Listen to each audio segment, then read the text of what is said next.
Hey guys, in this video, I'm going to run through the email marketing strategies that we use to generate $169,000 in just 30 days. So I'm going to run through three things in this video. Number one, I'm going to run through the pop-up and the kind of methodology that we use when setting up and testing the pop-up.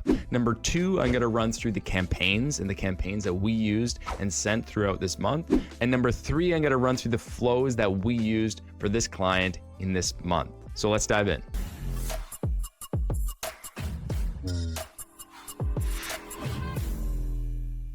Okay, so like I mentioned, the first thing that we want to go through is the pop-up. Now, the pop-up is absolutely crucial with any sort of testing, with any sort of email marketing strategy, because it feeds everything else.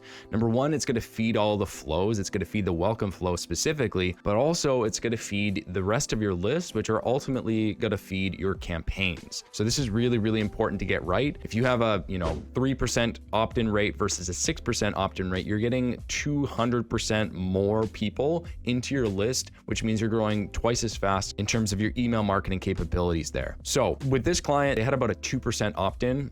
We got them up to about a 6% opt-in just in this month, and we're continuing to split test and A/B test and increase this month over month. So initially when we started with them, like I said, it was like 2%, then we got them up to like 3.5%, 4%, then about 5%, then about 6%, and we're pushing to kind of increase that beyond that now. This is the pop-up that we used for them, and as you can see, it's not super flashy, it's pretty basic. This is the desktop version. Now what we do is we split test desktop versus mobile. This is really important because if you open this up on your phone, it's not going to look very good, or what Klaviyo is going to do is it's going to basically just squish this and remove the image, so it's not very catchy, it's just kind of plain. Now there's nothing wrong about a super plain opt-in, but we wanted to split test this, and what we found was that this image with this woman looking at the camera and at the person on the other side actually worked really well. So what we did is, again, we optimized this for desktop and we optimize this for mobile. And as you can see, it's basically just like calling out their offer, right? This is the main thing that you want to do with your pop-up. If you have a discount, great, this is where you put it. If you don't, you want some other offer to grab people's attention and give them a reason to actually give you their email. Next, we just kind of called out one of the main things and one of the main reasons that people would buy their product. Basically, want to dry your hair fast without heat damage. This is calling out a pain point and calling out one of the main reasons that someone would want to buy this product in the first place. And then the other thing we do, this is just kind of a disclaimer here. So again, just giving you a little bit more detail. You can or cannot add this. We're actually split testing, not having this in our current test. But then the other thing here is just our CTA is get 10% off. Instead of sign up, we actually split tested this as well.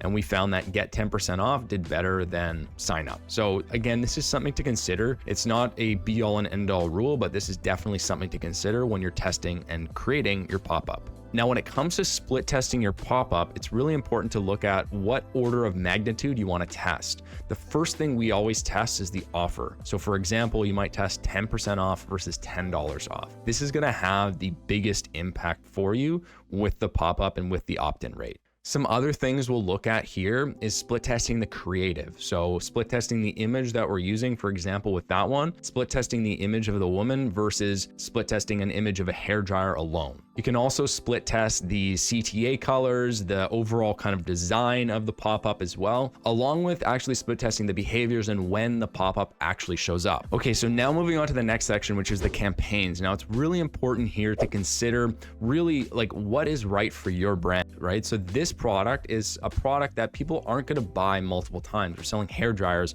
we're not selling clothes, or we're not selling a supplement. So if you're selling a supplement or you're selling clothes, people can purchase far more frequently, which means you're probably going to get more sales from campaigns versus a brand like this, where we're really going to get the vast majority of sales from our initial flow setup. So you can see here, about 90% of our revenue is coming from flows right now. Now, one thing to note here is we're really early on in working with this client. We've only been working with them for a couple of months, and they've never actually sent to their list prior to us working with them. So what's really important to consider here is that over time, the amount that's coming from campaigns will increase as well, because we'll be able to segment more, people will be more engaged, etc. But anyways, let's dive in here and I'll show you exactly what we were doing with the campaigns. Okay, so like I mentioned, prior to starting with us, they hadn't sent any campaigns to any of their customers, which is kind of crazy. So what we experienced at the beginning, you can see this at the very bottom here, right? What we could see is the open rates were relatively low and the click rates weren't all that great either. We were getting revenue from it, but over time, we're now in August, you can see that the click rates and the open rates slowly will continue to increase as we continue to engage with the audience and refine that even further. At the beginning, we're just trying to kind of figure out like who is actually interested in this and what's the optimal segment to be sending this to. So really important thing when you're looking at campaigns is looking at the segments that really should be receiving your emails and would be actually interested in receiving your emails, right? It's very important. Now, especially if we look at this, because again, if we're selling a one-time product, people who purchased aren't going to be necessarily interested after they've purchased. We need to be very specific about who we're sending these campaigns to so that we're only sending to the people who are actually going to engage with this. So in terms of the types of campaigns we actually sent, we had sale campaigns, we had product launch campaigns, and then we had value-based campaigns, and we had a couple more that were sprinkled in too, but those were kind of like the main focuses that we had when we were building these campaigns out. But essentially right here, so the first one we had, and the first couple actually was a sale. So this one was a sale here, and then this was an extended sale. So you can see this did relatively well in terms of generating revenue. Open rates are relatively low. We definitely saw that increase. Like we're shooting for a minimum of 20%, and we were above that. But again, as we continue to engage the audience, this continues to increase. Click rates were okay, but ultimately revenue was driven from those ones. Now, so the Prime Day sale was another sale campaign that we launched, and this did very well. It generated about 5K in revenue. And then what I'll go through here, we actually have the extended Prime Day sale here. So this is kind of a tip for you guys. If you're doing a sale, you can always do like a, hey, it's extended, or hey, here's a reminder, or hey, this is your last chance. Or you can do kind of a pre-teaser, right? If you don't do sales very often, do a teaser for that sale, get people hyped up for it, right? Get people excited. Now, in terms of the types of value-based campaigns we had one where it was just dry your hair faster with a hairdryer, just sharing some tips on how you can dry your hair faster and more efficiently, save some time. Now, the next one is how do you add shine to your hair? Now, this isn't a email that's sole purpose is to get sales, and we actually don't even talk about the product at all in this. You can see it generated about $2,500 in sales, and our main purpose there was just to educate a customer and just give them some value. Beyond that, so is your hair summer ready? Again, giving some tips on like styling tips for summer. And finally, we had a kind of tame your curls, like, hey, here's how to maintain your curls and care of your curls. And this one, again, produced revenue. Objective of these campaigns is to educate people and to provide value, but as you can see, like it's still generating revenue, which is great. So that's kind of a campaign overview and just an idea about the types of campaigns we were sending for this client. Now, the next thing I'm going to run through is the flows. Okay, so for the flow side of things, there were some core flows that we had set up for this client. So we had the welcome series, the abandoned checkout, the abandoned cart reminder, the thank you series, browse abandonment, cross-sell, customer win back, and then a referral flow. Now, some of these were set up more recently. Okay, so like I mentioned, because this is a one-time purchase store and people typically aren't going to purchase more times unless it's for a gift, we really wanted to dial down our flows. So the first thing we started with was the welcome series, and the welcome was a huge contributor to their overall revenue. What we started with here is just a welcome, which included the initial offer that we had. The next piece was a conditional split for those who opened that email or did not open that email. If they didn't open the email, we changed up the subject line, and then we sent them the exact same email because they didn't open it, so they have no idea what's in it. We then waited a day and sent them another email, and then we sent them another one here after 3 days. So the second email here is really just talking about some USPs, and the third one is talking about what customers are saying, so i.e. reviews. So we've been continuing to build the welcome series out for this client and just see what really resonates with the audience. So the next one here is we actually have a, what makes us different, and again, like building on those USPs, but also highlighting again that offer. Now the second one we had for them was a browse abandonment flow. Now this one's really important. This is basically for people who have viewed a product, but they didn't add to cart, they didn't initiate checkout, and they didn't purchase. What we do here is we actually have 2 conditional splits for timing. So this is an initial conditional split here, and basically we wait 30 minutes, we wait an hour, and we wait 2 hours. Again, the emails within these are the exact same. The purpose of the first email is just to remind people, and the purpose of the second email is again to remind people and just kind of highlight some of the best-selling products as well. Now the third one we had was an added to cart flow. Now this is different than the abandoned checkout flow, and this is just for people who have added to cart but who haven't started their checkout and who haven't purchased. What we had here is we waited an hour, and then we just had a cheeky little don't abandon us email, and then another one where effectively we had like a reminder and some reviews to hopefully push people over the line. This one is not very aggressive just because we have an abandoned checkout, which shows a higher level of intent, which is the next email flow. So in this flow, what we had was a conditional split. Again, this is for people who have started their checkout. We had a conditional split, and we're split testing send time here as well. So we had a 1 hour wait versus a 2 hour wait. And basically what we're doing here right now, we have 3 emails. Actually, there's only 2 that are live right now. We're just rejigging the 3rd one, but we have 3 emails here. The first one is just a reminder, and the second one is a reminder with some additional views and just like kind of building on that.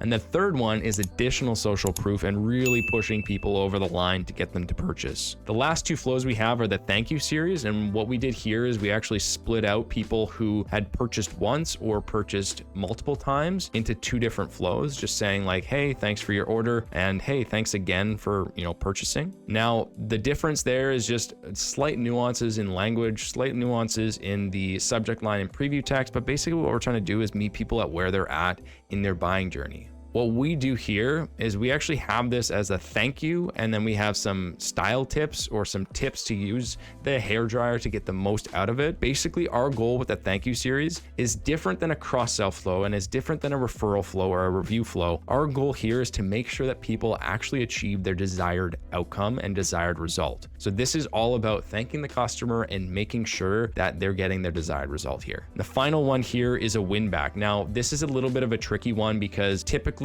when someone purchases one of these products, they're not going to come back and purchase 20 days later. But what we're trying to do is re-engage them if they haven't engaged in a while and see if maybe they might be interested in gifting or if they might be interested in something else that we have to offer. So hopefully you got something out of this video. If you did, feel free to like and subscribe. And if you do have questions, feel free to leave them in the comments below. Thanks so much.